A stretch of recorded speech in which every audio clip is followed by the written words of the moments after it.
નમસ્કાર મિત્રો, હું છું પાર્થિવ. સ્વાગત છે તમારું આજના એક નવા જ વિડીયોમાં. તો આજે આપણે વાત કરવાના છીએ ભારતમાં આવેલા 12 જ્યોતિર્લિંગમાંનું સૌ પ્રથમ જ્યોતિર્લિંગ એટલે કે સોમનાથ મહાદેવ. આ મંદિર ક્યાં આવેલું છે તો આપણે પહેલા જાણવી. તો આ મંદિર ગુજરાત રાજ્યમાં સૌરાષ્ટ્રના સાગરકાંઠે આવેલું ભવ્ય મંદિર છે. તો હવે આપણે વાત કરવી અહીંના ઇતિહાસની. તો દંતકથા અનુસાર સોમ એટલે કે ચંદ્ર ભગવાને સોનાનું, રાવણે ચાંદીનું અને શ્રી કૃષ્ણએ ચંદનના લાકડાનું મંદિર બંધાવ્યું હતું. ચંદ્રદેવને 27 પત્નીઓ હતી, જેને આજે આપણે 27 નક્ષત્રોના નામોથી ઓળખીએ છીએ. તે બધી દક્ષ પ્રજાપતિની પુત્રીઓ હતી. તેમાંથી રોહિણી નામવાળી પત્ની સાથે ચંદ્ર સદાય પ્રેમ મગ્ન રહેતા હતા. એક દિવસ પિતા દક્ષે આજ્ઞા કરી કે તે દરેક પત્ની સાથે સરખા પ્રેમ ભાવ રાખે, પણ ચંદ્રએ વડીલની આજ્ઞા અવગણી. આથી દક્ષરાજે ક્રોધે ભરીને તેમને ચંદ્ર તારો ક્ષય થાય એવો શ્રાપ આપ્યો. આથી પ્રજાપિતા બ્રહ્માની સલાહથી સૌથી પ્રિય પત્ની રોહિણી સાથે ચંદ્રએ આ સ્થળે પ્રભા પાછી મેળવવાની આશા સાથે શિવજીનું ધ્યાન કર્યું અને તપસ્યા કરી. તેણે આ ક્ષેત્રમાં શિવજીની મહામૃત્યુંજય મંત્રથી પૂજા કરી. તપથી પ્રસન્ન થયેલા શિવશંકરના અનુગ્રહથી ચંદ્રનો શાપમાંથી આંશિક છુટકારો થયો. ત્યારબાદ શિવજીની કૃપાથી 15 દિવસ સુધી વધતો અને પછી 15 દિવસ સુધી ઘટતો ચંદ્ર થાય છે.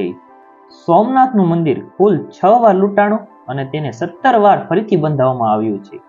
સોમનાથનું પહેલું મંદિર 2000 વર્ષ પહેલા અસ્તિત્વમાં આવ્યું હોવાનું કહેવાય છે. ઈસવીસન 649માં રાજા મૈત્રકે પહેલા મંદિરનો જીર્ણોદ્ધાર કરી તેના સ્થાને બીજું મંદિર બનાવ્યું. પરમારોના એક શિલાલેખ મુજબ માળવાના રાજા ભોજ પરમારે અહીં મંદિર બંધાવ્યું હતું.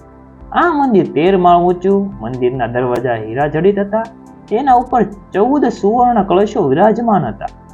ઈસવીસન 755માં વલ્લભી સામ્રાજ્યના પતન સાથે આરબ આક્રમકોએ સોમનાથનું પતન કર્યું. સિંધના અરબ શાસક જુનાપદે તેની સેના લઈને મંદિર પર હુમલો કર્યો. પ્રતિહાર રાજા ભટ્ટ બીજાએ 815માં ત્રીજી વખત લાલ પથ્થર વાપરી મંદિરનું ફરી નિર્માણ કર્યું. 1025ની સાલમાં મોહમ્મદ ગજનીએ પ્રભાસનો મજબૂત કિલ્લો હિન્દુઓ સાથેના 8 દિવસ ચાલેલા લોહિયાળ જંગ પછી તોડ્યો. રાજા ભીમદેવ હાર્યા અને 5000 હિન્દુઓની કતલ થઈ. આખરે સોમનાથ લૂંટાયું અને તેણે સળગાવીને તેનો વિનાશ કર્યો. 1026 થી 1042ના સમયગાળામાં માળવાના પરમાર રાજા ભોજ તથા અણહિલવાડ પાટણના સોલંકી રાજા ભીમદેવે ચોથા મંદિરનું નિર્માણ કર્યું. તે જીર્ણ થતા સમ્રાટ કુમારપાળે સન 1169માં આ મંદિરની રચના પુનઃ કરાવી. 1299ની સાલમાં અલાઉદ્દીન ખિલજીના સેનાપતિ ઉલુદ ખાને મૂર્તિના ટુકડે ટુકડા કર્યા. સોમનાથને લૂંટી વિનાશ કર્યો.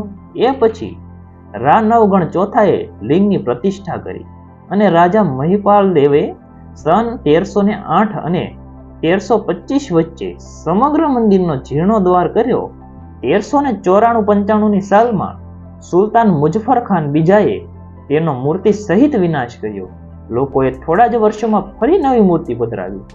1414માં અહમદ શાહ પહેલો મૂર્તિ ઉઠાવીને લઈ ગયો અને સોમનાથ પાયમલ કરી મૂક્યો. 1451માં રા માંડલિકે મુસ્લિમ થાણા ઉઠાવી પુનઃ મંદિર પ્રતિષ્ઠા કરી. પરંતુ 15મી સદીમાં મોહમ્મદ બેગડોએ મંદિરને મસ્જિદમાં ફેરવી નાખ્યું. ઈસવીસન 1560માં અકબરના સમયમાં મંદિર હિન્દુને પાછું મળ્યું. 1906ની સાલમાં મુઘલ શાસક ઔરંગઝેબે મંદિરના સર્વનાશનો હુકમ કર્યો અને મંદિરને ફરીથી તોડી પાડ્યું. ભારત દેશ આઝાદ થયો તે પહેલાનો મંદિરનો છેલ્લો જીર્ણોદ્ધાર સન 1787માં મહારાણી અહલ્યાબાઈએ કરાવ્યો. આઝાદી બાદ સરદાર વલ્લભભાઈ પટેલે નવેમ્બર 13, 1947ના રોજ મંદિરનું પુનઃનિર્માણ કરાવવાની પ્રતિજ્ઞા કરી. આજનું સોમનાથ મંદિર તેની મૂળ જગ્યા પર 17મી વખત નિર્માણ થયું. 11 મે 1951ના દિવસે ભારતના પ્રથમ રાષ્ટ્રપતિ રાજેન્દ્ર પ્રસાદ જ્યોતિર્લિંગની પ્રતિષ્ઠા કરી. આજે આ મંદિરનું સંચાલન શ્રી સોમનાથ ટ્રસ્ટ દ્વારા થાય છે. સાગર કિનારે આવેલા સંસ્કૃતમાં લખેલા બાંધ સ્તંભ પ્રમાણે મંદિર તથા પૃથ્વીના દક્ષિણ ધ્રુવની વચ્ચે ફક્ત સમુદ્ર જ છે, એટલે કે કોઈ જમીન આવેલી નથી.